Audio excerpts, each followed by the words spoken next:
नाज़रीन अस्सलाम वालेकुम। खबरनामे में आपका खैर मक़दम है। सबसे पहले नजर डालते हैं सुर्खियों पर।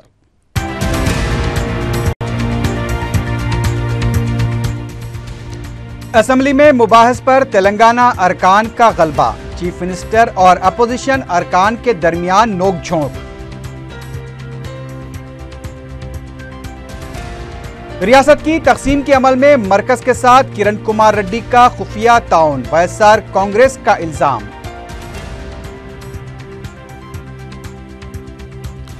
कोकटपल्ली हाउसिंग बोर्ड इलाके में मियां बीवी में झगड़े के बाद एक खातून का कत्ल, शौहर फरार।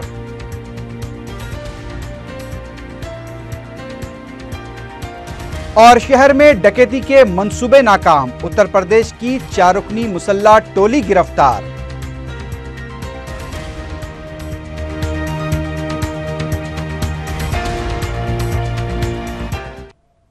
सुर्खियां आपने देखी, अब बढ़ते हैं खबरों की तफसील की जानिब।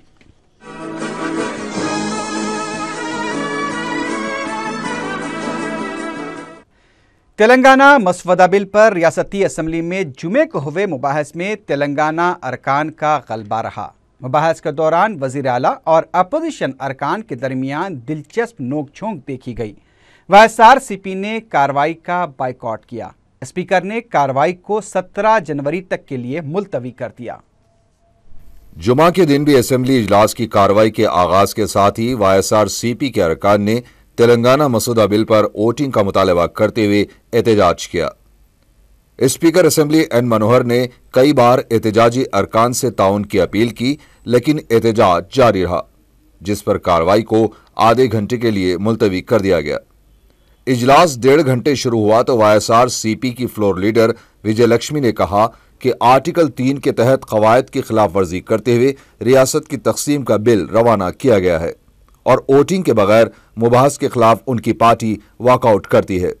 इस मौके पर अशोक गजपति राजू ने मदाखलत करते हुए कहा कि अरकान के हुकूक क्या हैं उसकी मालूमात हासिल की जाए और बिल पर वोटिंग की गुंजाइश है, इसकी भी वजाहत होनी चाहिए। इस पर स्पीकर असेंबली एन मनोहर ने कहा कि बीएससी इजलास में तमाम सियासी जमातों के एतराज़ात और शुबहात को दूर किया जा चुका है और मुबाहिस को यकीनी बनाने के लिए जो तरीक़ेकार इख्तियार किया गया है उसी के मुताबिक मुबाहिस किए जा रहे हैं। इसके बाद गवर्नमेंट चीफ विप जी वेंकट रमना ने जुमेरात की अपनी तकरीर को जारी रखते हुए कहा कि कांग्रेस आला क़यादत ने तमाम सियासी जमातों से मशावरत के बाद फैसला लिया है। उन्होंने बताया कि तेलंगाना की तकसीम ना करने के इंदिरा गांधी के फैसले की कोई और वजह थी, वो मुत्तहदा रियासत का तजुर्बा करना चाहती थी, लेकिन तमाम मुआहदों पर अमल नहीं किया गया, जिसकी वजह से अलहदा तेलंगाना का मुतालबा किया गया। उन्होंने कहा कि कांग्रेस वर्किंग कमेटी के फैसले को कबूल करने के अलावा दूसरा कोई रास्ता नहीं है। वेंकट रमना ने कहा कि सोनिया गांधी ने तेलंगाना अवाम के जज्बे का ख्याल रखते हुए तारीखी फैसला लिया है और यह फैसला वोट और सीट को देखते हुए नहीं लिया गया है। उन्होंने सदर जमहूरिया और सोनिया गांधी से भी इस मौके पर इजहार तशक्कुर किया। इसके बाद टीआरएस फ्लोर लीडर ई राजेंद्र ने मुबाहिस में हिस्सा लेते हुए 60 साल से तेलंगाना के अवाम ने जो ख्वाब देखे हैं वो पूरे होने जा रहे हैं। उन्होंने कहा कि तेलंगाना तहरीक आंध्र प्रदेश के क़याम से पहले ही शुरू हो चुकी थी। उन्होंने दस्तूरी बिल की मुखालिफत और उससे फाड़ने और जलाने पर अफसोस का इजहार करते हुए कहा कि इससे तेलंगाना अवाम की तौहीन हुई है। टीआरएस फ्लोर लीडर ने इंकशाफ किया कि फजल अली कमीशन से लेकर अब तक तेलंगाना के साथ नाइंसाफी होती रही। तेलंगाना से ताल्लुक रखने वाले वज़ीर आला की मियाद सिर्फ 6 साल 3 महीने ही रही। नीलम संजीवा रेड्डी से लेकर किरण कुमार रेड्डी तक सीमा आंध्रा वालों का गलबा रहा और तेलंगाना वालों के साथ मुसलसल नाइंसाफी होती रही। उन्होंने कहा कि आंध्रा में तेलंगाना के जम होने से पहले 12 लाख एकड़ अराजी पर काश होती थी और जम होने के बाद किसान परेशान हाल हो चुका है और पानी भी मौसर तरीके से सरबराह नहीं किया जा रहा है और बरखी सरबराही भी मौसर तरीके से नहीं की जा रही है। केसीआर की सताइश करते हुए ई राजेंद्र ने कहा कि उन्होंने तेलंगाना तहरीक का अहिया करते हुए इस मसले को कौमी सतह पर नुमाया किया। टीआरएस फ्लोर लीडर ने जय तेलंगाना के नारे के साथ अपनी तकरीर खत्म की। उसके बाद सीपीआई के मल्लेश ने मुबाहिस में हिस्सा लेते हुए तेलंगाना मसौदा बिल की तायद की और कहा कि तेलंगाना रियासत कायम होनी चाहिए क्योंकि तेलंगाना अवाम निज़ाम की अजियतों के बाद सीमा आंध्रा हुक्मरानों की गुलामी पर मजबूर हुए। हर शोबे में तेलंगाना के साथ नाइंसाफी हुई।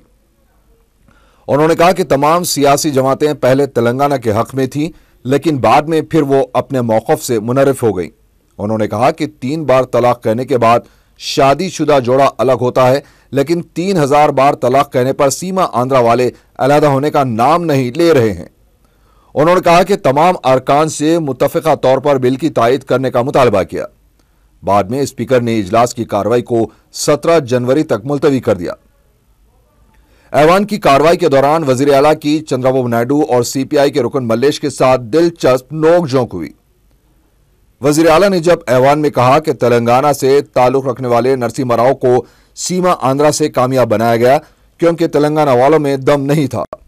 इस पर चंद्रबाबू नायडू ने कहा कि तेलुगु क़यादत को वज़ीर आज़म बनाने के लिए तेलुगु देशम ने उनके खिलाफ मुकाबला नहीं किया, लेकिन PV नरसिम्हा राव की मौत के बाद उनकी तौहीन की गई, जिसके लिए कांग्रेस जिम्मेदार थी।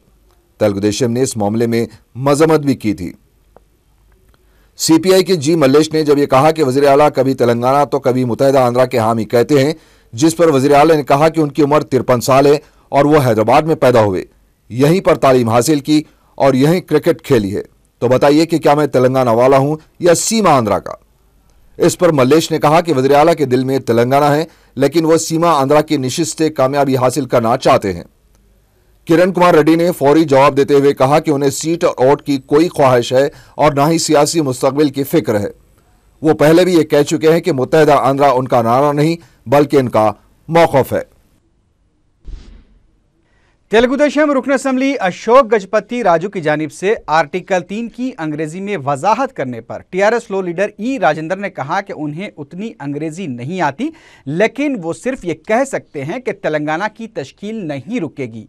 E राजेंद्र ने कहा कि क्या अशोक गजपति राजू को यह याद नहीं कि जिस वक्त सेक्रेटरीट में कुल जमाती इजलास हुआ था उसमें उन्होंने तेलंगाना देने की हिमायत की थी, जिस पर अशोक गजपति राजू ने कहा कि उनकी पार्टी ने अपोजिशन की हैसियत से उस वक्त अपनी जिम्मेदारी निभाई थी जब इजलास KCR की भूख हड़ताल की वजह से तलब किया गया था। YSR कांग्रेस पार्टी मुबाहस होने से तकसीम का अमल मुकम्मल होने का खदशा जाहिर करते हुए ऐवान की कार्रवाई से रोक रही है। मीडिया से बात करते हुए तेलुगु देशम के रुकन P केशव ने ये बात कही। उन्होंने कहा कि अवाम में इससे गलत तासुर जा सकता है। उनका कहना था कि अवाम से खौफजदा होकर YSRCP ने अपना एजेंडा बदल दिया है। उन्होंने कहा कि तेलंगाना वाले जब एक प्लेटफॉर्म पर जमा होकर जिद्दोजहद कर रहे हैं तो मुत्तहिदा आंध्रा के लिए भी तमाम को मिलकर जिद्दोजहद करनी चाहिए। तेलुगु देशम के रुकन असम्बली D उमा ने इल्जाम लगाया है कि जगन मोहन रेड्डी मुत्तहिदा आंध्रा के गद्दार हैं। मीडिया से बात करते हुए D उमा ने सवाल किया कि आर्टिकल 3 के तहत रियासत की तकसीम की बात करने वाले जगन क्यों असम्बली की कार्रवाई में खलल पैदा कर रहे हैं। उन्होंने कहा कि असम्बली में रियासत की तकसीम के बिल पर मुबाहस होते हैं तो हक़ाइक़ के सामने आने से YSRCP खौफजदा है। D उमा ने बिल की हर शिक़ पर वोटिंग का मुतालबा किया। उनका कहना था कि ज़रूरत पड़े तो असम्बली इजलास की मुद्दत में इजाफा करते हुए बिल पर मुकम्मल मुबाहस कराने चाहिए। उधर YSR कांग्रेस पार्टी के अरकान ने कहा है कि कांग्रेस हाईकमान के फैसले की पाबंदी करते हुए वज़ीर आला रियासत की तकसीम के अमल में ताउन कर रहे हैं। मीडिया से बात करते हुए पार्टी अरकान असम्बली श्रीकांत रेड्डी और B करुणाकर रेड्डी ने कहा कि रियासत की तकसीम गैर दस्तूरी है, इसीलिए उनकी पार्टी ने असम्बली की कार्रवाई से वॉकआउट किया है। श्रीकांत रेड्डी ने बताया कि तेलंगाना बिल को मुस्तरद करने का मुतालबा करते हुए स्पीकर को एक मकतूब भी हवाले किया गया है। YSRCP के अरकान ने सदर तेलुगु देशम को भी तनकीद का निशाना बनाया और कहा कि चंद्रबाबू नायडू दोनों इलाकों के अवाम को धोखा दे रहे हैं। तेलुगु देशम का कांग्रेस से खुफिया माहिदा एक बार फिर सामने आ चुका है। इस दौरान वज़ीर आला किरण कुमार रेड्डी ने कहा है कि वो आला कमान की मुखालिफत कर रहे हैं और इस मुकाबले में किसी और की मदाखलत की ज़रूरत नहीं है। ऐवान में बार बार मुखालिफाना रिमार्क्स का जवाब देते हुए वज़ीर आला ने वाज़ेह किया कि उनके और आला कमान के दरमियान मुखालिफत है, इसी में किसी और की मदाखलत को वो ज़रूरी नहीं समझते। उनका कहना था कि वो अपने मौक़िफ़ पर कायम हैं और वो मुखालिफत क्यों कर रहे हैं इसकी भी वो वजाहत करेंगे। लेकिन दूसरों को इसमें बोलने की जरूरत नहीं है। तो నిర్ణయం విషయంలో మాట్లాడతానని వారు తీసుకున్న నిర్ణయాన్ని నేను ఒప్పుకుంటానని, కానీ this is between my high command and me. మా హైకమాండ్ తీసుకున్న నిర్ణయానికి వ్యతిరేకంగా నేను మాట్లాడుతున్నాను. మీ గురించి మాట్లాడలేదు. మా హైకమాండ్ తీసుకున్న నిర్ణయానికి వ్యతిరేకంగా మాట్లాడుతున్నాను. అది మీకు వేరే వాళ్ళకి సంబంధం లేదు, నాకు మా హైకమాండ్కు ఉన్న సంబంధం అది గుర్తుపెట్టుకోండి. ఇది ఉంది. మా హైకమాండ్ తీసుకున్న నిర్ణయానికి నేను వ్యతిరేకంగా మాట్లాడుతున్నాను. ఎందుకంటే నేను మాట్లాడినప్పుడు స్పష్టంగా నేను ఈ నిర్ణయానికి ఎందుకు వ్యతిరేకంగా ఉన్నానని స్పష్టంగా తెలియజేస్తాను. ఈ హౌస్కి నా నిర్ణయం, నేను ఎందుకు ఇటువంటి నిర్ణయం తీసుకోవాల్సి వచ్చిందని స్పష్టంగా తెలియజేస్తాను, మీ అందరికీ కూడా తెలియజేస్తాను. रुकन असम्बली नामपल्ली विरासत रसूल खान ने मेहदीपट्टनम के इलाके पद्मानाथ नगर के नाले का दौरा करके 35 लाख रुपए लागती तरक्याती कामों का इफ्तिताह अंजाम दिया। मीडिया से बात करते हुए उन्होंने बताया कि 25 लाख रुपए की लागत से ड्रेनेज लाइन तामीर की जाएगी और माबाकी रकम से 2 बोरवेल का काम शुरू किया जाएगा। उन्होंने बताया कि इसके अलावा मजीद तरक्याती काम अनकरीब शुरू किए जाएंगे।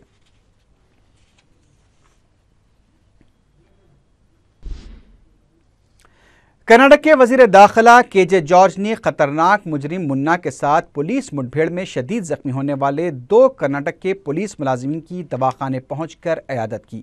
तफसीलात के मुताबिक ब्लैक डॉग गैंग के असल सरगना मुन्ना के साथ एक झड़प में सब इंस्पेक्टर मल्लिकार्जुन और असिस्टेंट सब इंस्पेक्टर अठंड पाशिद जदीद जख्मी हो गए थे, जबकि मुन्ना हलाक हो गया। मल्लिकार्जुन और अठंडप्पा को इलाज के लिए हैदराबाद के खान की दवाखाने में दाखिल कराया गया था।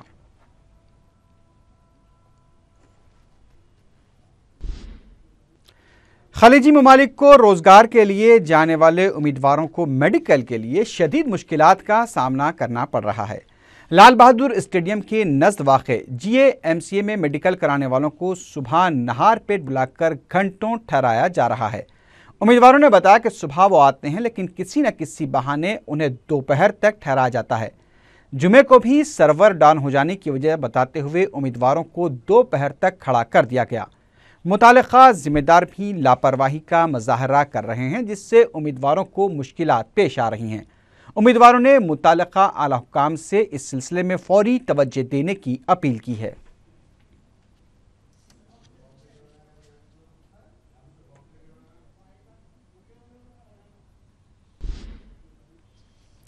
City commissioner police Anurag Sharma ने गोशा महल में ट्रैफिक पुलिस स्टेशन का इफ्तिताह अंजाम दिया। इस मौके पर पुलिस के आला ओहदेदार मौजूद थे।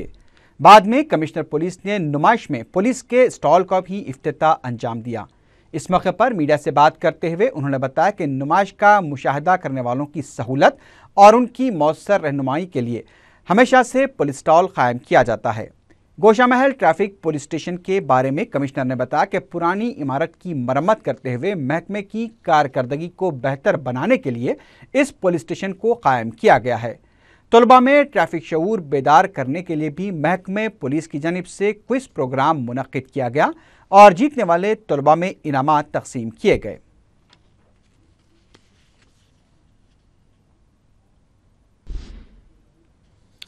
टास्क फोर्स पुलिस की ईस्ट जोन टीम ने मुसल्लह डकैती के केस में उत्तर प्रदेश की 4 रुकनी गैंग को गिरफ्तार किया है। 21 साला मनीष कुमार, 24 साला अमित कुमार, 20 साला पवन कुमार और 20 साला अनिल कुमार गाजीपुर जिले के रहने वाले हैं, जो नाचाराम में कंपनी में काम कर रहे थे। ये लोग अनकरीब एक बड़ी डकैती अंजाम देने की मनसूबाबंदी भी कर रहे थे, लेकिन एक इतला पर टास्क फोर्स ने कार्रवाई करते हुए चारों को हबशीगुड़ा चौराहे से गिरफ्तार कर लिया। उनके कब्जे से 2 देसी साख्ता आतिशी असला और 2 लाइफ राउंड जब्त किए गए। इस तरह उनके मंसूबों पर पानी फेर दिया गया।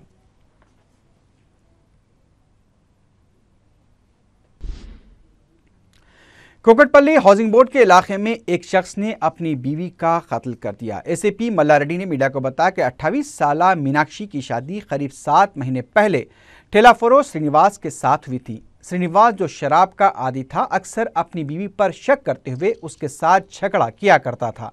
जुमेरात की रात भी इन दोनों के दरमियान ऐसा ही कुछ हुआ, जिस पर गुस्से की हालत में अपनी अहलिया के सर पर लाठी से मारकर फरार हो गया। मीनाक्षी के कमरे से काफी देर तक बाहर न निकलने पर घर वालों ने देखा तो वो मुर्दा हालत में पड़ी हुई थी। पुलिस ने एक केस दर्ज करके लाश को पोस्टमार्टम के लिए गांधी हॉस्पिटल मुंतकिल करके श्रीनिवास की तलाश शुरू कर दी है। सिटी पुलिस ने धोखाधड़ी के केस में 5 नाइजीरियाई बाशिंदों और उनके एक हिंदुस्तानी साथी को गिरफ्तार कर लिया है। कमिश्नर ऑफ पुलिस ने बताया कि ये लोग हैदराबाद में आकर बस गए थे और मुख्तलिफ जाली दस्तावेजात के जरिए धोखाधड़ी के मामलात में मुलविस हो गए। 5 लाख रुपए की रकम गैर कानूनी बैंक अकाउंट से उड़ा लेने से मुताल्लिक एक शख्स की शिकायत पर पुलिस हरकत में आई और इस टोली को गिरफ्तार कर लिया। उनके कब्जे से 3 laptops, 3 internet data cards, 6 ATM cards, 6 mobile phone, 20 SIM cards, 1 Opel कोसरा मोटर कार और 3 नाइजीरियाई पासपोर्ट जब्त कर लिए गए। पिछले कई दिनों से online fraud, lottery fraud, SMS के जरिए जो फ्रॉड किया जा रहा है, तो बहुत ज़्यादा आपने अच्छा काम भी किया है, नाइजीरियंस को पकड़ा है, लेकिन इनके अवेयरनेस के लिए हैदराबादी पब्लिक को क्या कहना चाहेंगे? हैदराबाद की पब्लिक को एक ही बात हम लोग कहना चाहेंगे हमारी तरफ से कि आप अपना बैंक की डिटेल, खासकर अकाउंट नंबर, अपनी पासवर्ड, पिन नंबर, कोई भी पूछे तो कभी शेयर ना करें, क्योंकि कोई भी बैंक जो है इसको कभी नहीं पूछती है। बैंक वाले खुद भी नहीं पूछते हैं उसको। और आपको शायद SMS भी आते होंगे कि हमारी बैंक इस तरह के सवाल कभी नहीं पूछती है और आप किसी का शेयर ना करें। बैंक वाले SMS देते भी हैं। तो कभी भी अपना पासवर्ड, पिन और बैंक के दूसरे अकाउंट, पर्सनल इंफॉर्मेशन, खासकर डेट ऑफ बर्थ और आपका प्लेस ऑफ बर्थ, ये इसी इंफॉर्मेशन कोई भी पूछे तो कभी ना दें। और जितने भी ये जो आते हैं कि आपकी लॉटरी लगी है, आपको इतना प्राइज मिलने वाला है, आप उसके अंदर इतना पैसा जो है प्रोसेसिंग फ़ी का जमा करा दीजिए, वो सब गलत है, झूठा है और इस तरह की कोई लॉटरीज नहीं होती हैं और कभी भी उन पे भरोसा ना करें। सर, CCS में एक अलग सेक्शन लगाया गया है इसके लिए, तो बहुत से ऐसे इफेक्टिव पीपल है जो जा तो रहे हैं CCS को, लेकिन वहाँ पर ऑफिसर से कुछ लोग मिलने नहीं दे रहे। ऐसा कुछ नहीं है। हमारे एडिशनल कमिश्नर साहब यहाँ हैं। आप कोई भी चाहे तो DCP DD साहब के पास, एडिशनल कमिश्नर साहब के पास या फिर मेरे पास आ सकता है। ये कहना गलत है कि उनको मिलने नहीं दिया जा रहा है। ऐसा कि लोग बोलते हैं कि जैसे 50,000 रुपये का सेलफोन 15,000 में, 20,000 में मिलेगा। ऐसा कोई भी आदमी नहीं है जो इतना डिस्काउंट में ये चीज़ें सामान बेच सकता है। तो इसलिए जो भी अगर ऐसा बोलता है कि 50,000 की चीज़ 20,000 में देगा तो वो गलत बोलता है, वो आपको चीट करना चाहता है। इज्तिमाई इस्मत रेजी का शिकार मुंबई की मॉडल लड़की को हैदराबाद लाया गया है। नामपल्ली रेलवे स्टेशन पर हुसैन सागर एक्सप्रेस से पहुंची मॉडल लड़की को गैर मामूली इंतजामात के दौरान सिटी पुलिस अपने साथ ले गई। मुतासरा मॉडल लड़की के साथ पेश आए वाक़े के सिलसिले में पुलिस उससे पूछताछ कर रही है। वाज़ेह कि 31 दिसंबर को प्रोग्राम में शिरकत के लिए पहुंची मॉडल लड़की को कोल्ड ड्रिंक में ख़वावर गोलियां मिलाकर होटल ले जाकर उसकी इज्तिमाई इस्मत रेजी की गई थी और फिर मदहोशी के आलम में उसे मुंबई की बस में सवार कर दिया गया था। पुलिस मुतासरा मॉडल से वाक़े के जिम्मेदारों की शिनाख्त करने की कोशिश कर रही है।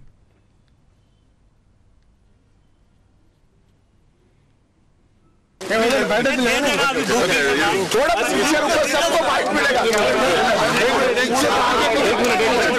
रुको ना, बोलिए पीछे रुको। आखिर में सुर्खियों पर एक बार फिर नजर डालते हैं।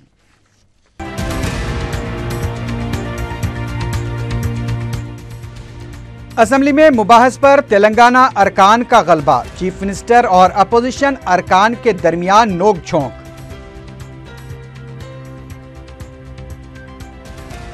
रियासत की तकसीम के अमल में मरकज के साथ किरण कुमार रेड्डी का खुफिया ताउन, वाईएसआर कांग्रेस का इल्जाम।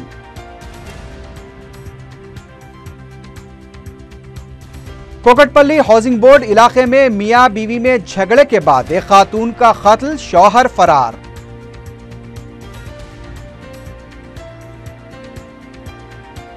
और शहर में डकैती के मंसूबे नाकाम, उत्तर प्रदेश की 4 रुकनी मुसल्ला टोली गिरफ्तार।